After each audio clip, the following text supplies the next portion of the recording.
Anda yang juga jadi kemenarikan ini adalah bagaimana juga tadi ada penegasan daripada Aceh Hasan yang menyebut bahwa siapa saja yang kini dalam porsinya sudah diusulkan sebagai calon kepala daerah di Pilkada 2024 baik tingkat provinsi, kabupaten atau kota untuk tidak khawatir terkait dengan pencalonannya. Tapi tidak dipungkiri juga ini juga jadi ketakutan-ketakutan terutama untuk partai-partai koalisi yang tentunya ini bisa menganggap apakah kerjasamanya ini bisa dilanjutkan atau nanti gagal di tengah jalan. Ini seperti apa penjelasan dari Partai Golkar sendiri? Tadi ada disampaikan Nanda kepada teman-teman wartawan? Aceh Hasan tadi menyinggung soal itu, Valen, tapi ia menegaskan sebenarnya terkait dengan dinamika yang terjadi ini tidak berpengaruh apapun terhadap calon yang akan diusung. Begitu sementara yang ia sampaikan. Namun ke depan kita tidak tahu mungkin ada perubahan lain dan lain sebagainya.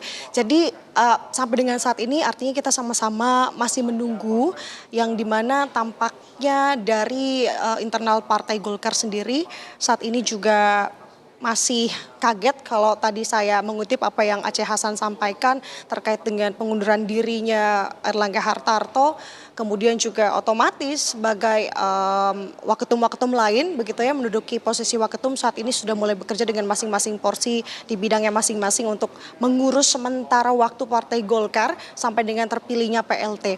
Nah ini menarik Valen dan juga saudara, lagi-lagi saya sampaikan karena menjelang pilkada ditambah dengan pengunduran diri Yusuf Hamka rencananya yang informasinya akan disampaikan besok ke DPP Partai Golkar. Kita akan konfirmasi terkait dengan hal tersebut. Nah ini menarik karena Yusuf Hamka juga menjadi tokoh yang memang digadang-gadang namanya baik itu di Pilkada Jakarta ataupun juga disebut-sebut juga di Pilkada Jawa Barat.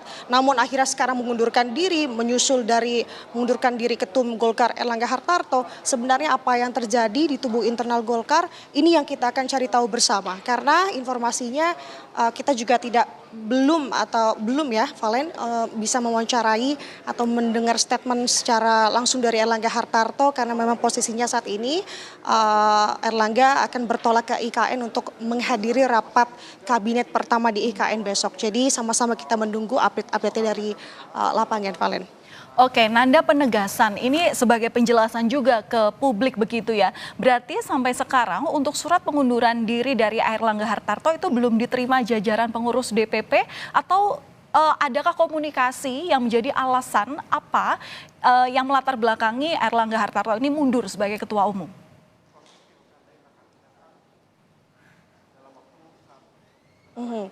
Lebih dulu saya ingin membahas terkait dengan alasan kenapa Erlangga Hartarto kemudian memilih untuk mengundurkan diri sebagai ketum Golkar. Kalau kami kutip apa yang ia sampaikan melalui videonya, surat pengunduran diri ataupun video pengunduran diri, ada beberapa alasan. Salah satunya adalah ia ingin memastikan stabilisasi selama transisi pemerintahan Jokowi ke Presiden terpilih Prabowo Subianto. Nah, itu setidaknya alasan yang ia sampaikan. Kemudian kalau kita mengutip apa yang sebelumnya Waketum Golkar Ahmad Doli pada siang hari tadi juga menyampaikan statement, namun tadi dalam preskon memang tidak disampaikan lebih detailnya, lebih jelas pada tadi siang. Ia adalah memberitahu bahwa ini untuk membuat pilkada smooth ataupun lancar. Nah, hal ini yang sebenarnya akan terasa atau kita akan gali sebenarnya Valen dan juga saudara, karena kalau tadi dalam statement preskon kita tidak, awak media memang cukup terbatas, kita tidak bisa bertanya lebih lanjut dan lebih jelasnya karena kalau tadi saya kutip dalam preskon ini lebih secara teknis bagaimana pelaksanaan dan juga bagaimana Partai Golkar setelah Erlangga Hartarto ini mengundurkan diri. Nah, pertanyaan yang pertama yang Anda tanya kepada saya tadi adalah terkait apakah sudah menerima surat pengunduran diri. Tadi tidak disinggung secara gamblang memang dalam preskonnya, tapi ia menyampaikan surat itu seharusnya sudah akan dibahas di rapat pleno. Artinya status penetapan bahwa Erlangga Hartarto memang mundur ini ditetapkan di rapat pleno. Artinya rapat pleno ini memang sifatnya sangat krusial ataupun memang sangat penting di sini untuk Partai Golkar sendiri khususnya Valen dan juga saudara. Kita akan sama-sama menyimak nanti bagaimana jalanan rapat pleno yang rencananya akan dilangsungkan pada hari Selasa minggu depan.